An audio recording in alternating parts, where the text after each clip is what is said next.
Excel PU college ಗುರುವಾಯಿನಕೆರೆ, ಕರ್ನಾಟಕದ number 1 PU college. Admissions open now. ಎಲ್ಲ ಕರ್ನಾಟಕದ ಜನತೆಗೆ ನಮಸ್ಕಾರ. ನಿನ್ನೆ ಸೆಂಟ್ರಲ್ ಬಜೆಟ್ ಅಲ್ಲಿ ಬರೀ ರೈಲು ಬಿಟ್ಟಿದ್ದಾರೆ. ರೈಲ್ ಅಷ್ಟೇ ಬಿಟ್ಟಿರೋದು. ರೈತರ ಪರವಾಗಿ ಬಜೆಟ್ ಇಲ್ಲ, ಶಿಕ್ಷಣದ ಪರವಾಗಿ ಬಜೆಟ್ ಇಲ್ಲ. ಜಾಸ್ತಿ ಟ್ಯಾಕ್ಸ್ ಕಟ್ಟೋ ಕರ್ನಾಟಕಕ್ಕೆ ಮೋಸ, ಕರ್ನಾಟಕಕ್ಕೆ ಚೊಂಬು ಕೊಟ್ಟಿದ್ದಾರೆ ಬಿಜೆಪಿಯವರು. ನಾಲಾಯಕ್ ಬಿಜೆಪಿ ಸಂಸದರು, ಅವರಿಗೆ ಮಾನ ಮರ್ಯಾದೆ ಯೋಗ್ಯತೆ ಏನಾದ್ರೂ ಇದ್ರೆ, ಕರ್ನಾಟಕದ ಜನ ಋಣ ತೀರಿಸಬೇಕು ಅಂತ ಅವ್ರಿಗೆ ಏನಾದ್ರೂ ಅನ್ಸಿದ್ರೆ ಸೆಂಟ್ರಲ್ ಗವರ್ಮೆಂಟ್ ನ ಮೋದಿ ಅವ್ರನ್ನ ಅವ್ರು ಪ್ರಶ್ನೆ ಮಾಡಬೇಕು. ಇವತ್ತು ಕೇಂದ್ರದ ಬಜೆಟ್ ಇಂದ ಕರ್ನಾಟಕಕ್ಕೆ ದೊಡ್ಡ ಮಟ್ಟದ ಅನ್ಯಾಯ ಆಗಿದೆ. ಮಾತಾಡಕ್ಕೆ ಯಾವ ನಾಲಾಯಕ್ ಎಂಪಿಗೂ ಯೋಗ್ಯತೆ ಇಲ್ಲ. ಬಿಜೆಪಿಯಿಂದ ಆಯ್ಕೆಯಾಗಿರೋ ಎಲ್ಲ ನಾಲಾಯಕ್ ಎಂಪಿಗಳು ಇದ್ರ ಬಗ್ಗೆ ಉತ್ತರಿಸಬೇಕು ಅನ್ನೋದು ನನ್ನ ವಾದ. ಇವತ್ತು ₹1 ಸೆಂಟ್ರಲ್ ಗವರ್ಮೆಂಟ್ ಪ್ರಾಫಿಟ್ ಅಲ್ಲಿ 60 ಪೈಸಾ ಬರೀ ಟ್ಯಾಕ್ಸ್ ಇಂದ ಬರುತ್ತೆ. ಅದರಲ್ಲಿ ಇಂಡಿಯಾದಲ್ಲಿ ಸೆಕೆಂಡ್ ಹೈಯೆಸ್ಟ್ ಕಟ್ಟೋದು ನಾವು. ನಮ್ಮ ಸ್ಟೇಟ್ಗೆ ಎಲೆಕ್ಷನ್ ಇದ್ದಿದ್ರೆ ಎರ್ರಾಬಿರಿ ಕೊಡೋರೇನೋ ತಮಿಳುನಾಡು ಕೊಟ್ಟಿದ್ದಾರೆ. ಆಂಧ್ರದವರು ಚಂದ್ರಬಾಬು ನಾಯ್ಡು ಎಲ್ಲಿ ಸರ್ಕಾರ ಬೀಳಿಸ್ತಾರೋ ಅನ್ನೋ ಭಯಕ್ಕೆ ಅವರು ಕೊಟ್ಟಿದ್ದಾರೆ. ಎಲೆಕ್ಷನ್ ಇರೋ ಸ್ಟೇಟ್ಗೆ ಬಜೆಟ್. ಇದು ಯಾವ ವಿಕಸಿತ ಭಾರತನೋ ನನಗಂತೂ ಅರ್ಥ ಆಗ್ತಿಲ್ಲ. ನರೇಗಾ ವಿಚಾರದಲ್ಲೂ ಮೋಸ ಮಾಡ್ತಿದ್ದಾರೆ, ರಾಜ್ಯಕ್ಕೆ ಅವಮಾನ ಮಾಡ್ತಿದ್ದಾರೆ. ರಿಪಬ್ಲಿಕ್ ಡೇ ಪೆರೇಡ್ ಅಲ್ಲಿ ನಮಗೆ ಗೌರವ ಕೊಡ್ಲಿಲ್ಲ, ಮಹಾತ್ಮ ಗಾಂಧೀಜಿಗೆ ಅವಮಾನ ಮಾಡಿದ್ರು. ಇದು ಬಿಜೆಪಿಯ ಅಸಮರ್ಥತೆಗೆ ಇದು ಕಾರಣ ಸರ್. ನೋಡಿ ಮೇಡಮ್, ಯಡಿಯೂರಪ್ಪ ಸಾಹೇಬರು ಬಹಳ ದೊಡ್ಡವರು. ಅವರು ಬಗ್ಗೆ ನಾನು ಮಾತಾಡೋಷ್ಟು ದೊಡ್ಡವನಲ್ಲ. ಆದ್ರೆ ಯಡಿಯೂರಪ್ಪ ಸಾಹೇಬರು ಸರ್ವಾಂಗಿಣಿ ಬಜೆಟ್ ಅಂತ ಹೆಂಗ್ ಹೇಳಿದ್ದಾರೆ ಅಂದ್ರೆ, ಮೋಸ್ಟ್ಲಿ ಅವ್ರು PS ಸ್ಕ್ರಿಪ್ಟ್ ಬರ್ಕೊಟ್ಟಿರ್ತಾರೆ. ನಾನು ಯಡಿಯೂರಪ್ಪ ಸಾಹೇಬರು ಬಜೆಟ್ ಹೋದ್ಮೇಲೆ ಸರ್ವಾಂಗಿಣಿ ಬಜೆಟ್ ಅಂತ ಹೇಳಿದ್ರೆ ಒಳ್ಳೇದು ಅಂತ ಯಡಿಯೂರಪ್ಪ ಸಾಹೇಬರಿಗೆ ವಿನಂತಿಸ್ತೇನೆ. ನಿಮ್ PS ಗಳು ಓದಿರಲ್ಲ ಸರ್ ಮೇಡಮ್, ಅವ್ರು ಮೊನ್ನೆನೆ ಬರೆದ್ಬಿಟ್ಟಿರ್ತಾರೆ ಏನ್ ಹೇಳ್ಬೇಕು ಅಂತ. ನಿನ್ನೆ ಬಜೆಟ್ ಮುಗಿಲಿ ಅಂತ ವೇಟ್ ಮಾಡ್ತಿರ್ತಾರೆ. ಯಾರು ಸರ್? ಇಲ್ಲ, ಪ್ರಹ್ಲಾದ್ ಜೋಶಿ ಸಾಹೇಬರು ಬಹಳ ದೊಡ್ಡ ಮಟ್ಟದ ಆರ್ಥಿಕ ತಜ್ಞರು ಅಂತ ಭಾವಿಸಿದಿರಿ. ಅದಕ್ಕೆ ಅಲ್ವಾ IT ಅವ್ರನ್ನ ED ಅವ್ರನ್ನ ಎಲ್ಲ ಕಳಿಸಿ CJ ರಾಯ್ ಅಂತ ಅವ್ರನ್ನ ಅಲ್ವಾ ಈಗ ಜೋಶಿ ಅವ್ರು ಏನಾಗಿದೆ ಮಾತಾಡಕ್ಕೆ? ಪ್ರಹ್ಲಾದ್ ಜೋಶಿ ಸಾಹೇಬರು ನಮ್ಮ ಸೀನಿಯರ್ ಮೋಸ್ಟ್ ಬಿಜೆಪಿ ಲೀಡರ್ ಅಲ್ಲ.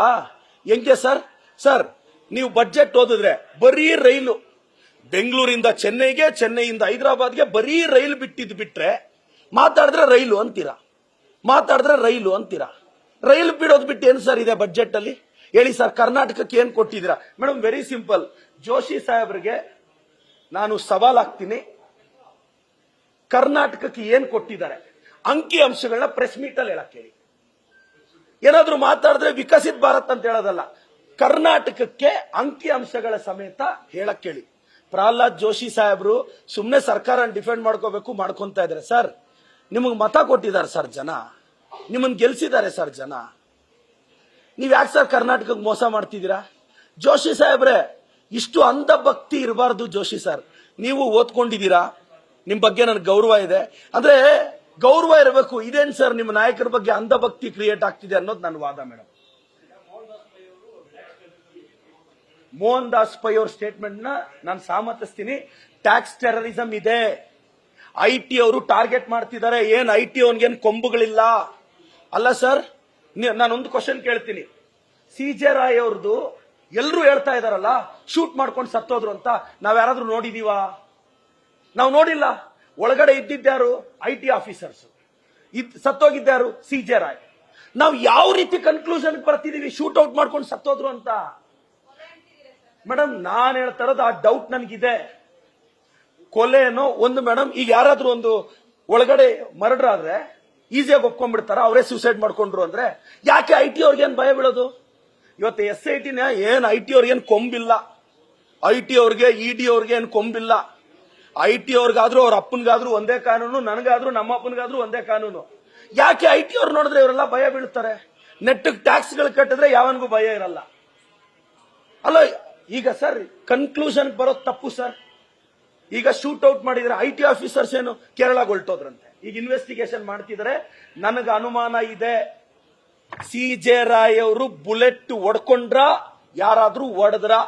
ನನ್ನ ಸ್ಟೇಟ್ಮೆಂಟ್ ನಾನು ಬದ್ಧ ಇದ್ದೀನಿ. ನನಗೆ CJ ರಾವ್ ಅವರು ಯಾವುದೋ ಒತ್ತಡದಲ್ಲಿ IT ಅವರು ಟಾರ್ಗೆಟ್ ಮಾಡಿದ್ದಾರೆ. ನನ್ ಕ್ವಶನ್ ಇಷ್ಟೇ, ಬಿಜೆಪಿಯವರು ಕೇರಳ ಚುನಾವಣೆಗೆ ಕಾಸು ಕೇಳಿದ್ದರಂತೆ. ಅವ್ರ ಡೈರಿಯಲ್ಲೂ ಹೇಳಿದಾರಲ್ಲ, ಏನೋ ಚುನಾವಣೆಗೆ ದುಡ್ಡು ಹೋಗ್ಬೇಕು ಅಂತ ನೀವು ಮಾಧ್ಯಮದಲ್ಲಿ ತೋರಿಸ್ತಿದ್ರಲ್ಲ. ಸೊ ಬಿಜೆಪಿಯವ್ರು ದುಡ್ಡು ಕೇಳಿದ್ರ? IT ಅವ್ರನ್ನ ಯಾಕೆ ಕಳಿಸಿದ್ರಿ ಇಷ್ಟು ದಿನ ಇಲ್ಲದೆ ಇವಾಗ? CJ ರಾಯ್ ಅವರು ಕೆಲವರು ಪೊಲಿಟಿಕಲ್ ಪಾರ್ಟಿ ಜೊತೆ ರೀಸೆಂಟ್ ಬಿಗ್ ಬಾಸ್ ಜೊತೆನೂ ಮಲಯಾಳಂ ಅಲ್ಲಿ ಅವ್ರು ಇನ್ಕ್ಲೈನ್ ಆಗಿದ್ರು. ಸೊ ಬಿಜೆಪಿಯವರು IT ನ ಕಂಟ್ರೋಲ್ ಮಾಡ್ತಿದ್ದಾರೆ.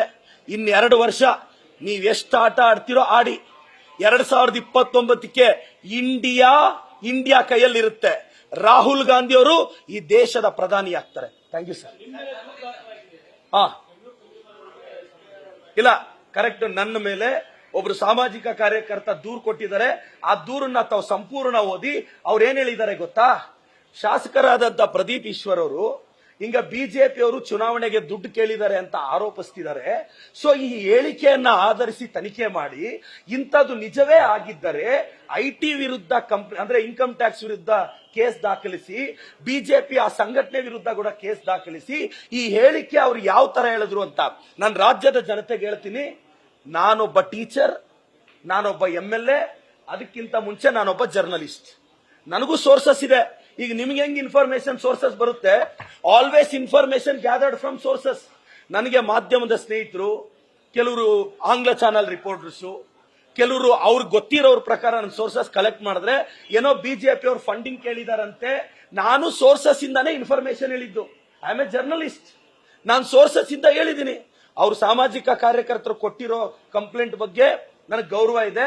ಎಸ್, ಆ ನಿಟ್ಟಿನಲ್ಲಿ ತನಿಖೆ ಆಗಬೇಕು. ನಾನು ರೆಡಿ. ಬಿಜೆಪಿಯವರೇ CJ ರಾಯ್ ಅವ್ರನ್ನ ಕೊಂದಿರೋದು IT ನ ಬಿಟ್ಟು ಅನ್ನೋದು ನನ್ನ ಅಭಿಪ್ರಾಯ. ಸರ್, ನಾನು ರಾಜಕಾರಣಕ್ಕೆ ಬಂದಾಗ್ಲೇ ಈ ಕೇಸ್ಗಳಿಗೆ, ಡಿಫಾಮೇಷನ್ಗಳಿಗೆ ಎದುರದವನಲ್ಲ. ಅದು ಯಾವುದು ನನಗೆ ಪಾಪ ಬಿಜೆಪಿ ಸ್ನೇಹಿತರು ಆಲ್ರೆಡಿ 7-8 ಡಿಫಾಮೇಷನ್ ಹಾಕಿದ್ದಾರೆ, ಮಾನನಷ್ಟ ಮೊಕದ್ದಮೆ. ನನಗೆ ಬೇಜಾರು ಏನ್ ಗೊತ್ತಾ ಸರ್? ಅವರು ಮಾನನಷ್ಟ ಮೊಕದ್ದಮೆ ಹಾಕಿದ್ರು ಅಂತ ಬೇಜಾರಲ್ಲ, ಮಾನ ಇಲ್ಲದೆ ಅವ್ರು ಹಾಕ್ತಾ ಇದ್ದಾರೆ ಅನ್ನೋದೇ ಬೇಜಾರು. Thank you sir. News first, ನಿರ್ಭೀತಿಯಿಂದ ನಿಮ್ಮ ಪರವಾಗಿ.